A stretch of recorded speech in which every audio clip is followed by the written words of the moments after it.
You're listening to Ecosysteming, the podcast redefining economic development through the lens of equitable entrepreneurship. Join NC Idea as we engage with entrepreneurs and experts who are challenging the status quo and driving lasting change.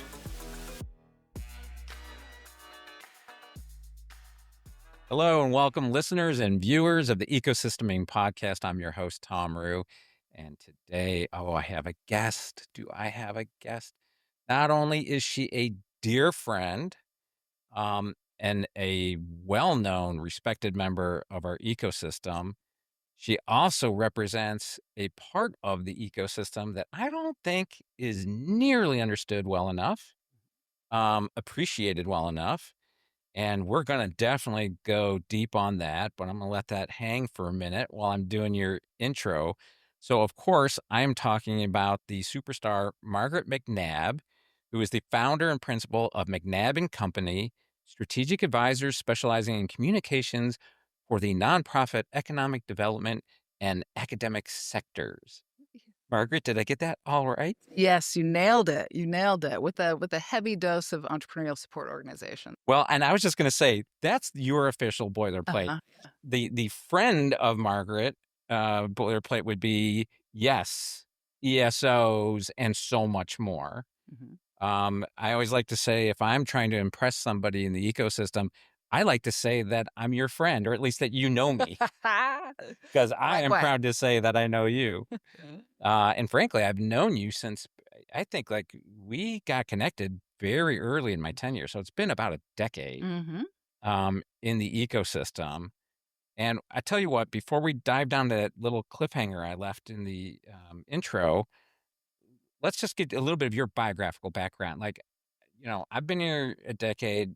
Were you here? When did you get here? Yeah, so I've been here for almost 17 years. Oh. Yes, I've been recently just kind of going back through the memory banks. Things tend to come up, and one of the early memories was around co-working. As co-working has been on my mind, I've been rolling through lots of different spaces here. Was years ago, before there was American Underground, before there was Raleigh Founded, before there was a place called Bull City Forward. And I have a video of myself and my partner co-working there. And it just like pans past me. And it's just a completely empty. Is it completely exactly? It's a completely empty room, and we're like, but we're co-working here, yes. So, but yeah, 17 years ago, I was working in the music industry in Portland, Oregon, with independent musicians, record labels. I was doing it. That's who all my friends were, and the musicians, the artists, really liked having somebody do the talking for them. That makes sense, because you're a duck. I am. University of Oregon. Yeah. I grew up in Missoula, Montana, and I went to University of Oregon and lived in the state until Portland, until I moved out here. What brought a smart girl from Missoula, Montana out to Oregon? So basically all my family went to University of Oregon. Got it. Yeah. My wife's family, she's one of 4 girls, and all 4 went to Bowling Green State University. Yeah. Go Falcons! Yeah.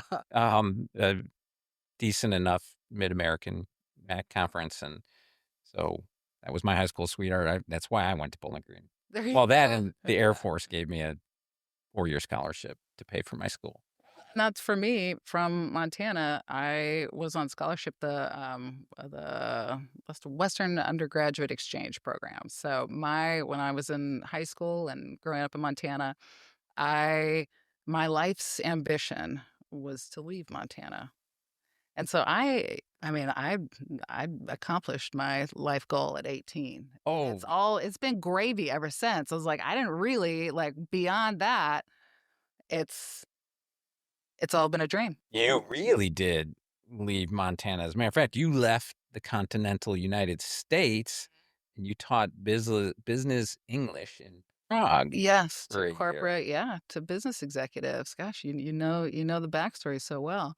Yeah, that was like some of my first jobs, was going to businesses and helping these corporate leaders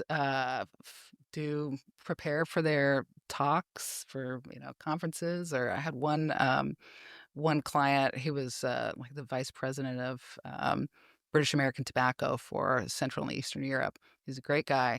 And his goal was, he was apparently funny in Czech, but in English was, just a polite man, Yes. and he was like, he just wanted to be more of himself. So we would be like, all right, so first, so your homework is like, when you go to, people are yucking it up, and bring the joke back to me. We'll talk about it. We'll figure it out. We'll work on some material for you. I was 21 years old, Right. 22.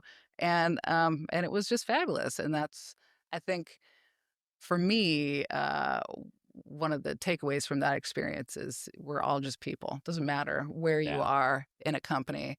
If you have a challenge or a goal or something that you're trying to accomplish, like, all right, let's talk about it. Let's figure it out. I taught a bunch of radio, whatever, communication guys how to swear. They wanted to be able to swear like real English speakers.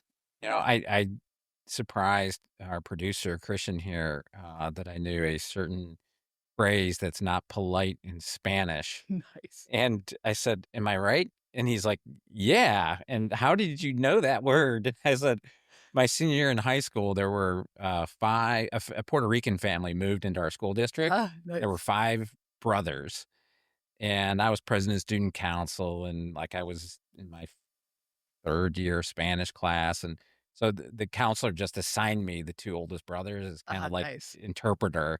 And of course, what do high school kids want to know? Very first thing they want to know is like, tell me all the words that, Senora Zeppo, our Spanish teacher, is not teaching us. Yeah, Right. yeah, So I got all of those out of the way. But, if you ever go back to your yeah. music PRing, Mhm. Funny in Czech would be like a good band name, Oh, yeah. Oh, right? yeah. Like, Yeah, that's a good one. My son, he combines, instead of brunch, he is a big fan of dinner and lunch, of Dunch, and so that's another band name. That's a good future one. possibility. Yeah, Dunch.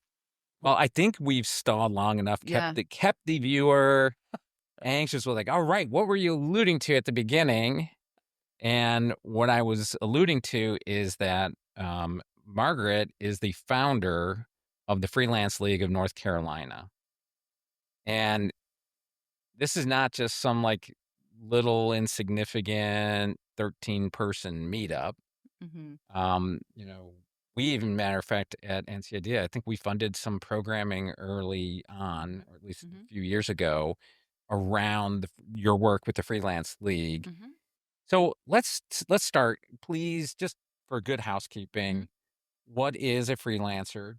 Just 30 seconds on that.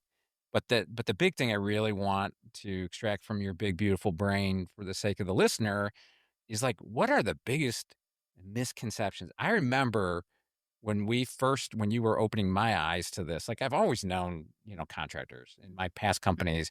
I would use contractors a lot, Mhm. right? Mhm. And um, they provided great value, but beyond value, it was like the flexibility. Mhm. But I don't think, like I said, the general public, I don't think they understand it enough. And I think policymakers certainly don't get it Mhm. as to like what their contribution margin to the economy is. So Mhm. sorry, I rambled there, but like first, just what are they? And then like what do we need to know that we don't understand about this important and vital sector of our economy? Excellent question. Thank you. Thank you. uh, so freelancers, independent workers, are self-employed people of one. I like to think of it as the smallest of businesses. I think of myself as a business person, business slash person, right? That's how I move through the world. So there are many. It is such a broad category of people. It's almost like entrepreneurs, right? Whoops, I slapped the mic just like I wasn't supposed to. So it's a really broad category that cuts across all industries, all demographics. Um, it is. I feel like I've met an independent. You name it. Um, I think that. where freelancers or independent workers fit into the economy is like, are they workers? Are they entrepreneurs? Are they, because these are all the circles that I exist in. Well, they're artists. They're I've met a librarian. They're scientists. They're also can be all sorts of different things. But people who package up their skills and knowledge and sell it for sell their time for money. Why might someone choose that route over a job, a Hmm. corporate job? Hmm. I mean, you've dealt with so many people that have chosen this form Hmm. of working. I would imagine it's not like a one size. It's not all like just, oh, I got 2 kids at home and I'm trying to just make some extra income. Like, Choice is that's an important piece there. That one of the misconceptions I think is that people fall into independent work or freelance by chance or because they're laid off and then they have to figure something out. That may be the case, but even if you get laid off, you can still decide whether you're going to go and pursue the traditional market or if you're going to try to be your own business, right? Um, what I have seen is people who the traditional workforce doesn't work for them in some sort of way. So that could be a parent or a caregiver or somebody who is like flexibility we talk about a lot, right? But flexibility for what?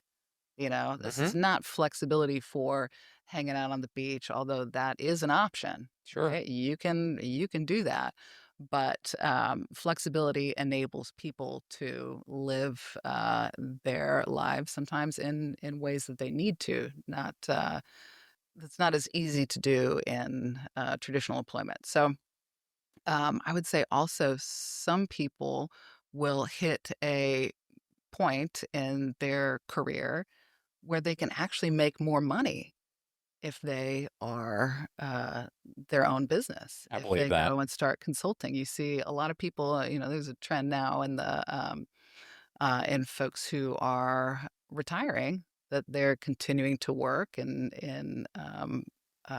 independent capacity. They're still contributing their knowledge and their experience to the market, which is incredibly important. Um, and this is the way that they're doing it. So kind of in some ways, it's like this entrepreneurial kind of end to careers, which I think is really beautiful. But that could happen at any point. For me, I over several different jumps between traditional work and then independent work and then back and forth. I made some pretty significant jumps in my own income that I don't think would have happened had I, uh, done it by getting promotions and kind of moving my way up the ladder. Right. That's not the way that I have developed my career. And it really is a career strategy. I don't ever want anybody to think that I'm saying that independent work or freelance is better than traditional employment or entrepreneurship.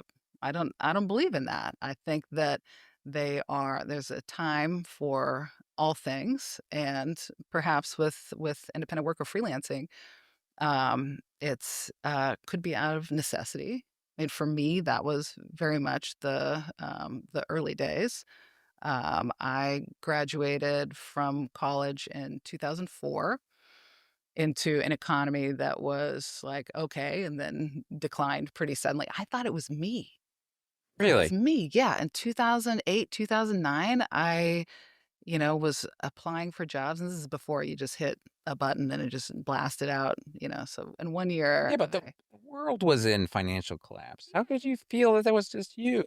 I was young, Yeah, point of order. and I was, yeah, just trying to figure out. And because I fell into that to working in music, everybody was kind of working non-traditionally. But the economy and at that time working in music, so we went from selling $17 CDs at Sam Goody to 99-cent tracks on Right. iTunes, right? So the business was just like changing in crazy ways. And on the same time, on the other side of my work and PR, all the news and media platforms were going digital. So that side of the pie was shrinking too, Mm-hmm. and but that was a time that was, I mean, it was really devastating. And it just to feel like I wasn't getting ahead. So moved to North Carolina on a whim with a boyfriend. Gosh, you never get to live that one down, that life decision. It's like, You're forgiven for one cliche. Come yeah, on. I know, and I'm still here. You're So enough of an original. I can to vouch for leave, I you. was too broke to leave, so that's at least there's it all worked out. Necessity is the mother of invention Yeah, or and it's like reinvention as an individual. yeah, it's like we're gonna drive across the country, like you say yes to that. Right. So, but I got out here as 2009, and say I thought this was gonna be the land of opportunity, and turns out there weren't a ton more jobs, and in fact, there was like two places to get a drink and one place to get coffee, and I was like, oh no, what's going on here? Um, so I did what I knew from my time in Portland and said, well, there may not be jobs, but there's work. People are not hiring. That's profound. Let's double click Yeah. on that for a second. Yeah. Because for so many people, they equate them as the same, Yes. and they're not. And my guests we have just such awesome guests on this podcast, and they'll throw out a nugget. You threw that off like it was nothing, like it was just an expression that means nothing to you, but that's profound, right? There may not be jobs, but there was work. Yes. Yes. And boy, is that a true statement. Yes. Yeah. There's always work. And I think it's also a testament to your entrepreneurial mindset, That's right. right? Because entrepreneurs see opportunities where other people see deficits or Mhm. problems or some inadequacy, right? Yep. And they don't pivot on that. Mhm. You look at that and go, oh, I can make money Yeah. solving this problem Yeah. or doing this work. Exactly. Exactly. I good for believe, you. yeah, this mission or whoever it is like I want to be a part of that. And I know that there's not a job that's gonna appear here, but I can tell that they need help with marketing or so Yeah. let's talk about what that means and what that looks like. Um, yeah, and that's kind of careful what you get good at. Well, because you'll get sucked into something, and lest we mislead the viewer that you've only been this solo warrior, your whole career. Mhm. You've got some startup bona fides. I Mhm. mean, smashing boxes, a lot of people in the, Raleigh Durham Mhm. marketplace are familiar with them. I don't know if you were an employee, a consultant. We had conversations about this in the past. Nugget, They were a client. you've been around, some bona fide, successful startups Mhm. as well, and how, helping founding teams build and grow and establish baseline values, and to say all the normal PR and Marcom. Well, and actually, it's so my first full-time job ever and here was with Discover Durham, which is now Durham Convention and Visitors Bureau. And so that's how I segued that experience um, in music and in the cultural sector into a job here. Um, and and that was also how I got into the economic development world. And I was like, this is good. Municipal Bureau was, coming from music. It was a big shift for me. But I was like, gosh, I love this work. You get to promote the city. You get to, you know, And uh, boy, there are no bigger promoter of Durham than you. yeah, I just have to tell you, like, from day one, yeah, if anybody, all in.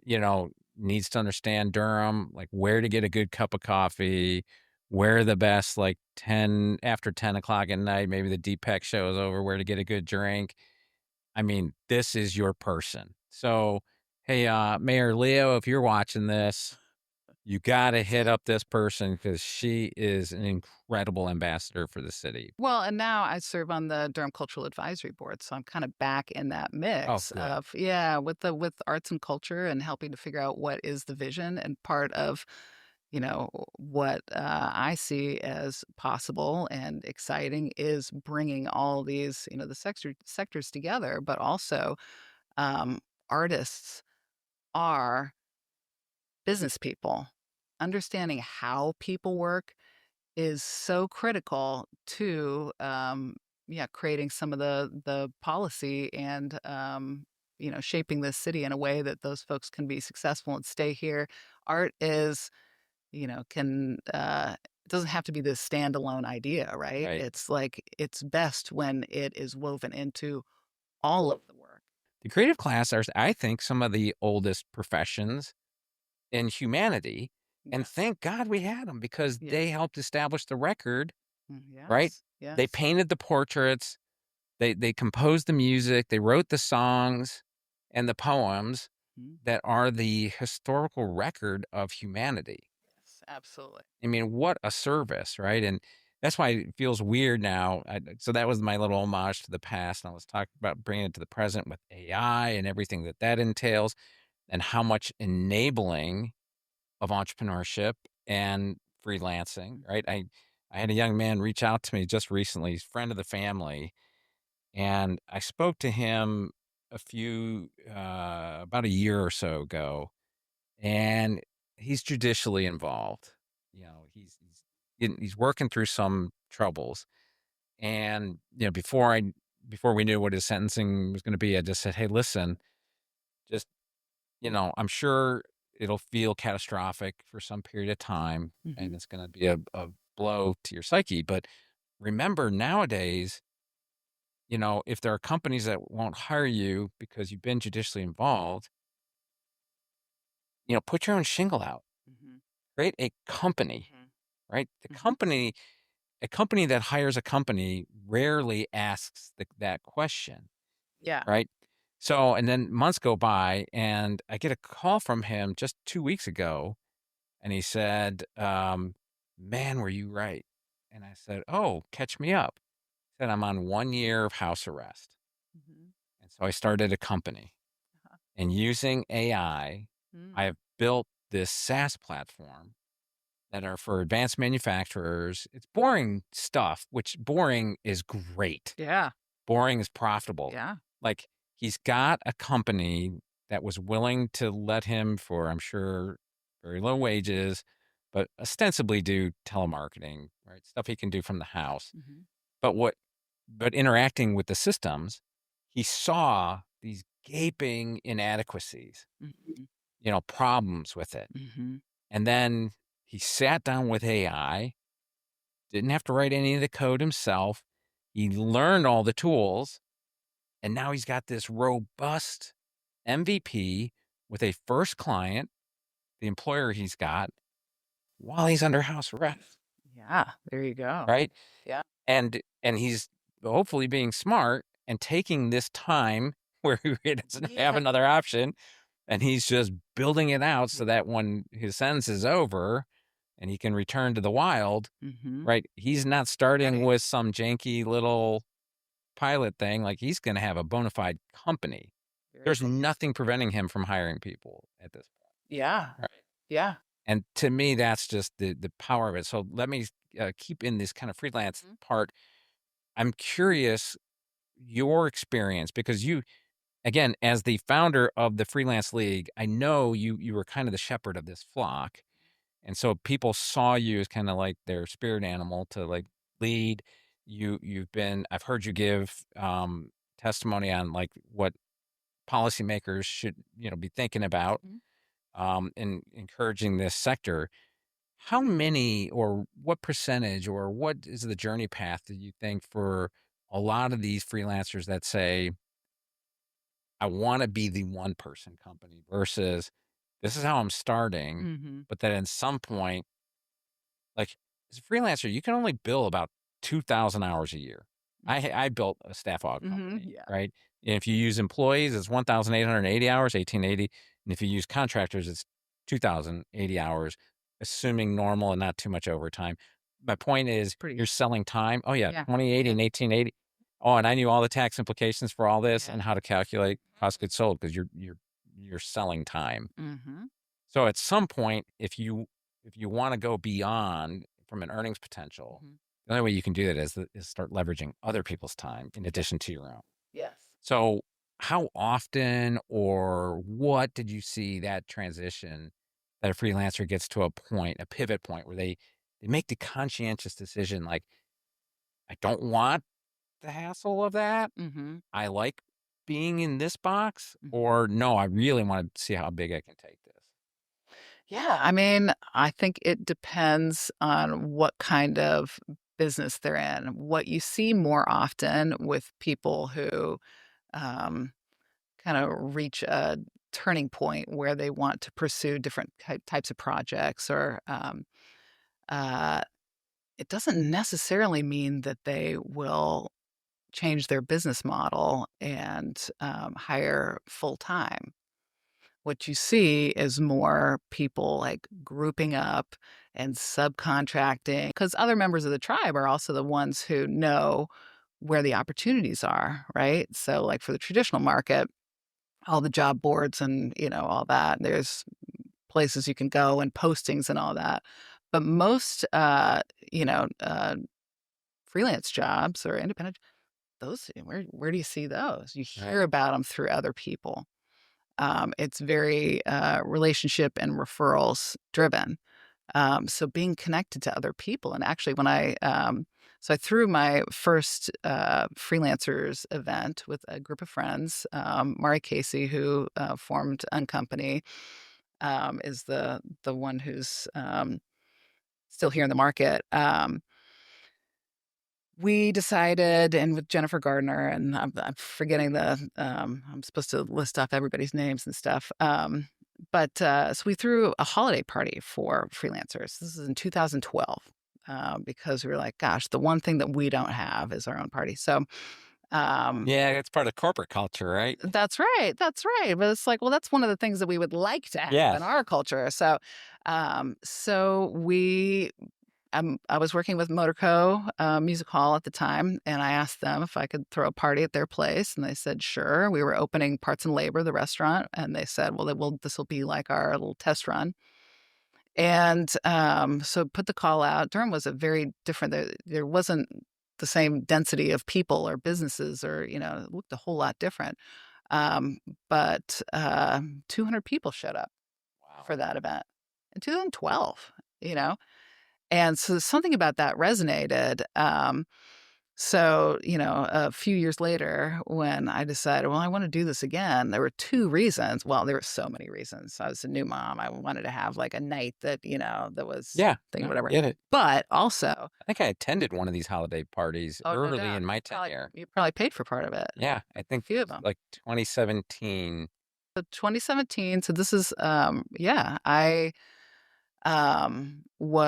had left Smashing Boxes and was going back out on my own. And I knew that the best and the quickest way to get my business going was to create a room of people. Yep. We could all talk about what was going on, that opportunity would start flowing through that room. And I didn't have to tell anybody. Julianne Alexander and I, we created this thing and had so much fun. It was our own little creative, experiment. So we had so much fun with that, and speaking to other people who got it, and they just showed up. They're like, "Oh yeah, this is a place for me." I remember walking into the bar. It was on Main Street. I forget the name of the bar it was, and I was blown away how packed it was. Yeah, yeah. Those when Doug Spate was at AU, and he was, yeah. I remember at those ones too. So we just saw him, but yeah, I mean, there has never been for throwing events for the freelance community, there is never a like, oh man, what if nobody shows up? It's more like, oh man, what if I don't have a big enough room? Right. And everything that I wanted to happen in that room happened. I'd have a conversation with a guy, be like, "Oh, Margaret, I'm having trouble making money, and I got a young kid at home. I got my, and I'm doing my motion graphics business, and the money just isn't adding up." And I was like, "Well, how much you charging?" Says something like, $25 an hour or $17 an hour or something. And I was like, "No, s- absolutely not. That's unacceptable." And look around the room, Right. because you need to raise your rates, but also you're letting everyone else down Yeah. if you're bringing You bring the average down. the average down for everybody. And he was like, "Oh my God, yeah." It's learned helplessness. If you don't value the way I've said this to others, if you don't value your work, others won't. Yeah. And people have this quality price perception Yeah. point. And there is just such value in talking about it and in sharing. So that this guy, the next event that we had, he comes back over to me, and he's got some other dude with him, and he's like, "Margaret," it's like, we were just talking about, whatever this other guy's business. And he just told me what he's charging. And I was like, "You have to raise your rates."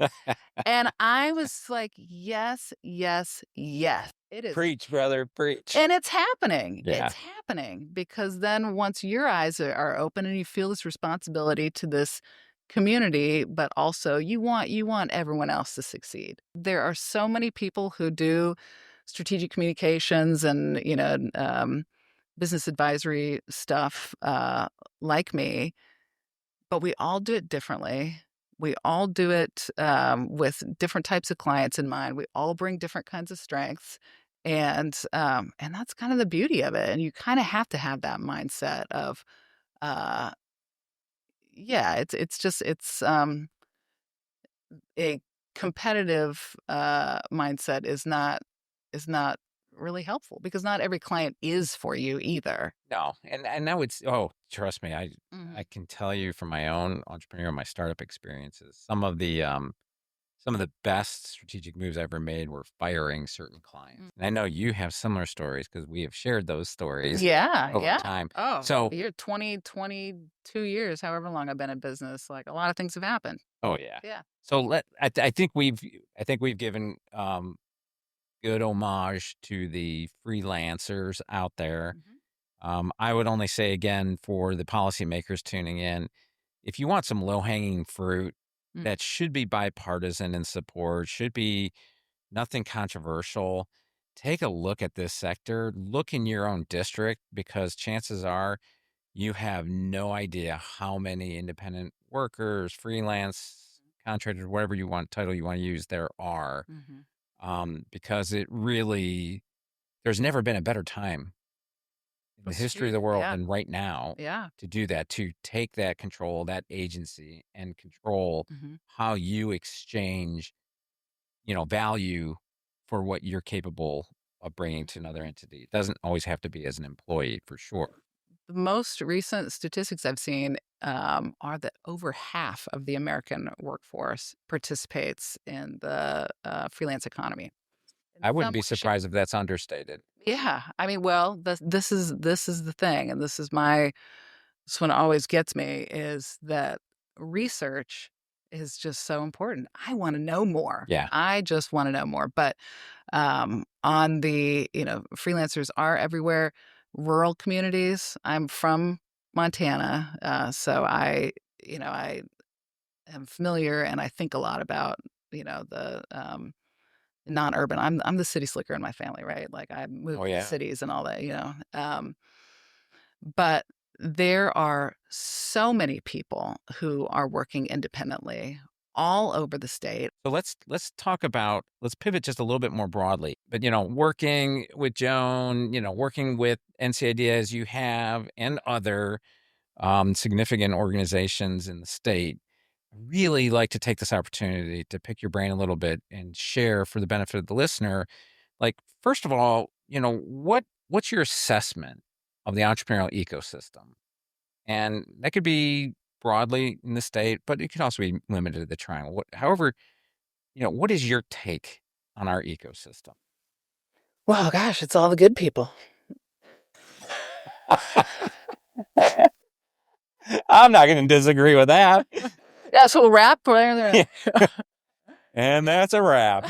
It is good people. I think that was just going to the summit last year. I mean, that was part of my my motivation for being there. Many, many reasons to go, but Speak of our tribe. I mean, that is our tribe. it is. It is. So it's like, gosh, I need to go. I just want to be in this energy with other people who are finding ways to serve and build up the people of our state and who are exploring ways to do it differently, alternatively. It's like that's a whole lot of the appeal for me.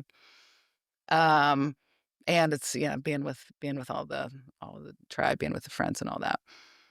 I have seen the definition of entrepreneurship and startup um, expand just tremendously since I have been in this market. And keeping in mind that when I made my jump from music to Discover Durham to tourism.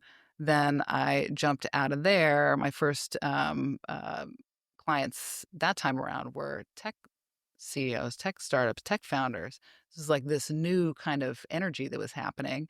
And I was, one of just a handful of independent PR folks. So it's like, okay, great. I'll help you launch your thing. Well, at least that field was littered with women. So you had that, the familiarity with so many people. Yes, exactly. Yeah. And at that point, it was really, tech focused. That if you were talking about a startup, that was it. There was like a very particular definition. That was the basis for tech-based economic development, TBED, as a field of practice. Mm-hmm. Since that time, I think, biotech startups, life science, those we've seen. That's kind of more of the part of the conversation that we have. Joan and I um, uh, worked on introducing biolabs to this market. Yeah. That was when we first came together, and around Launch Bio, we met through an introduction through somebody else in the market, the Casey Steinbacher, who was led the Durham Chamber of Commerce at that point. And Joan and I got together, and she shared kind of the vision for Launch Bio, the mission statement, the logo, and that was kind of about it. But it was um, the goal there was to introduce this new model for biolabs, so shared working space, co-working for labs, so to tremendously reduce the investment that that scientists need to just initially test their science and all that. And we had this great conversation, and at the end of it, I was like, "Wow, this sounds so cool," and I don't know anything about biotech. And she said, "You know about entrepreneurs, so let's do this." And it's like, "All right, sounds good." And that was like that really opened my eyes and my expanded my network too. Of like, all right, so whoa, there's all these guys. I know the tech folks, I know the creative folks. They like to be creative together. The tech folks, they like numbers, and the scientists, they're curious. They're big thinkers. They're absolutely so much fun. So much fun to work with. So this other type of entrepreneur. And then at the same time, you see like ag, you see all these other kind of opportunities for people to be innovative and turn those innovations into companies. And you got the whole list of all the different um, uh, definitions and ways that could look. And that is what excites me the most. Well, I think this is probably a good place or topic to wrap things up. And so again, you, because of your reputation, who you are, and your accomplishments and your credibility in the marketplace, I mean, you have access to halls I can't even get into. So if you had a parting message to people that have their hands on the controls of power, in the economy, the market, the ecosystem, like, what's your parting thought or suggestion, Mm. whether it's like, these large foundational organizations that we all know, usually controlled by families that are well known with long histories in the state, or, access to elected officials. What would be your parting thought to them? Collaboration is easy to say, but harder to do. It really does, you know, take time, a lot of listening. I like to talk as much as the next guy, but there is a time to listen, and that is when you are trying to figure out how to work together with people. In every room that I'm in, that comes up, and there's a desire to work with folks in some of the other sectors or other rooms that I'm in, and that's always, to me, as the super connector type, that's like the most exciting stuff to hear. Is like, okay, well, that's easy enough done, right? You can Let's make that connection. Let's do that. But sometimes that desire, that ambition doesn't get past the boardroom. Why do you think that is? Because it's, relationship work is, it's time intensive, and it doesn't immediately, you can't see it on a spreadsheet. You can't see that, all right, so these hours, or, however it is that, however a company evaluates that, it's a long play. Yeah. A long play happens to be one of my values. So I'm always, Right. happy to cast and think, down the line, but I'm also about bold action. And sometimes in those rooms, the bold action is just like, all right, let's put together the list of who is it. So we say we want to work with, with biotech folks, or we want to have stronger relationships in the park, or we want the arts to be a part of, our business in some way, shape, or form. Okay. Moving to action on that is literally like, okay, who do we know? Who's not at the table right now? Boy, that's a big question to ask. Yeah. Who should be at this table that isn't? Who isn't here right now? Right. And you might not know. And so then this is an incredibly accessible place. That is part of connection, and being able to reach out to people, and that they will give you their time is just beautiful. And that's part of why I do business the way that I do, is because so many people have taken that time with me along the way.